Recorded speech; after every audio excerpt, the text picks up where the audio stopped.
e-lecture, a video lecture topic is high frequency heating method. A frequency range of 5 to 500 kilohertz frequency. In that we are going to study dielectric heating and induction heating. This is the figure of dielectric heating. In that a dielectric material we put between two metal electrode and high frequency AC supply pass through it, so it produce dielectric losses and the heat will be produced. Wasted energy appears as heat called dielectric loss. The non-metallic material which poor thermal conductivity can be very effectively heated by dielectric heating. In that we put non-metallic material here, so that we can produce dielectric loss and heating.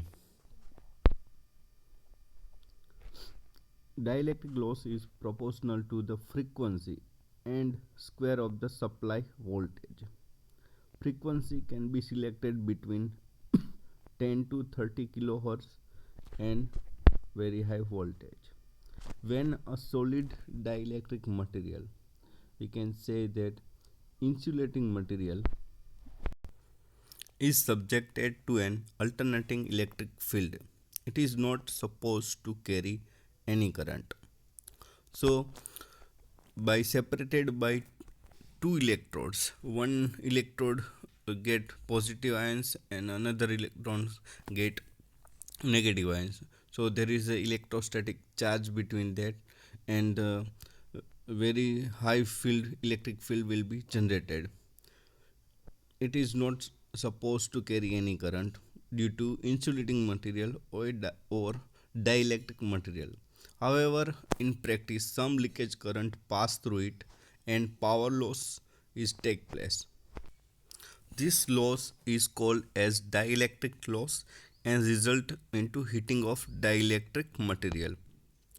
The application of dielectric heating, most probably for heating of insulating material, so its application based on that material.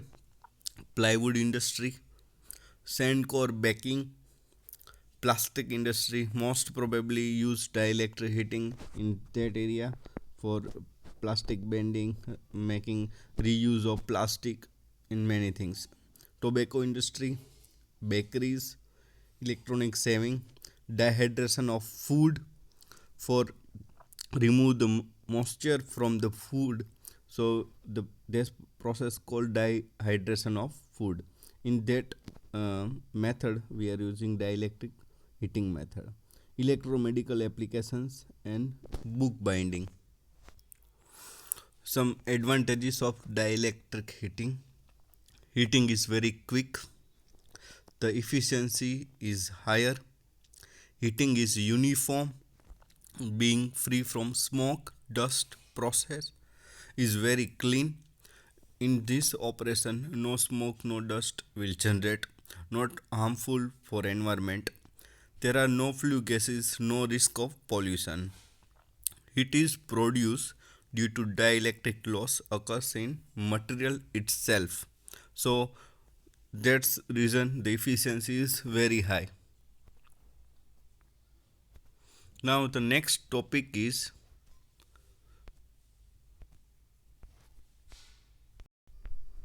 another high frequency heating method is induction heating.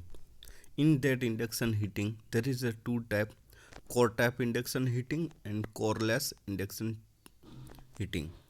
The metallic bar placed in the copper coil is rapidly heated to a high temperature by induced current from the highly concentrated magnetic field. This is work from principle of transformer. In the transformer, supply is utilized by secondary.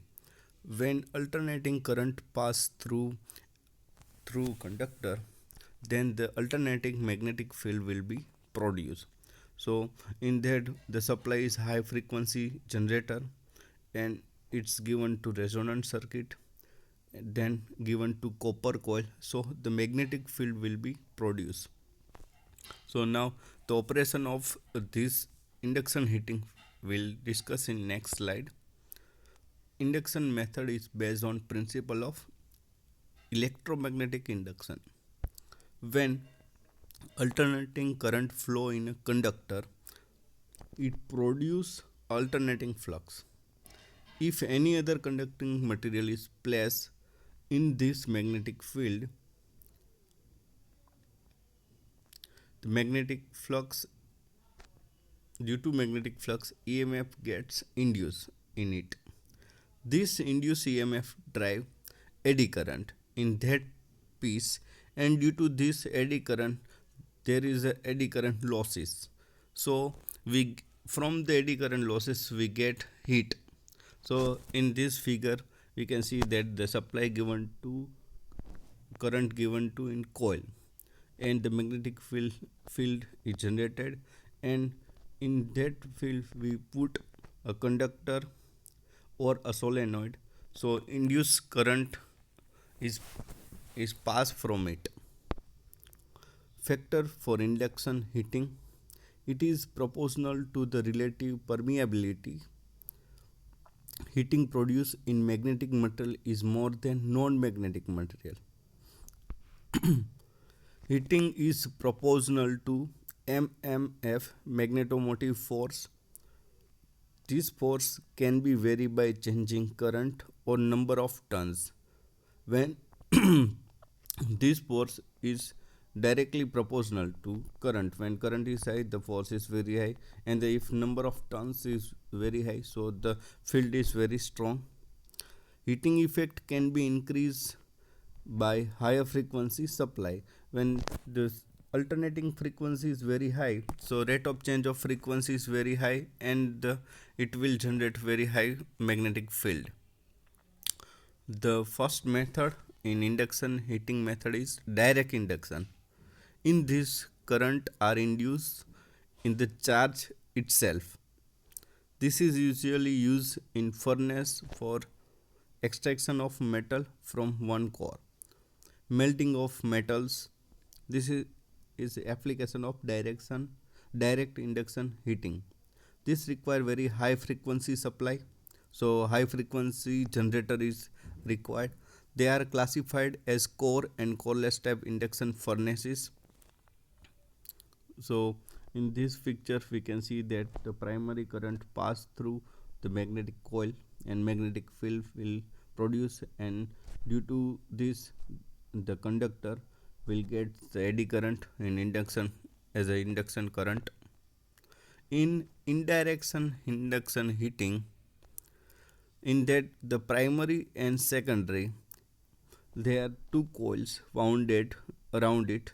In this, eddy current are induced in the heating elements.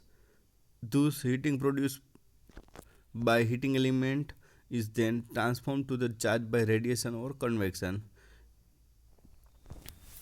So this method, direct induction heating and indirect induction heating. In this, get heated due to eddy current and then heat transfer to the charge by radiation or convection. In direct induction heating method, the charge is directly connected, but in this indirect method, charge heated by the radiation or convection. Secondary winding is metal container. Below part is suited in the oven chamber, which is made up of special alloy which loses its magnetic property and regain when they cool.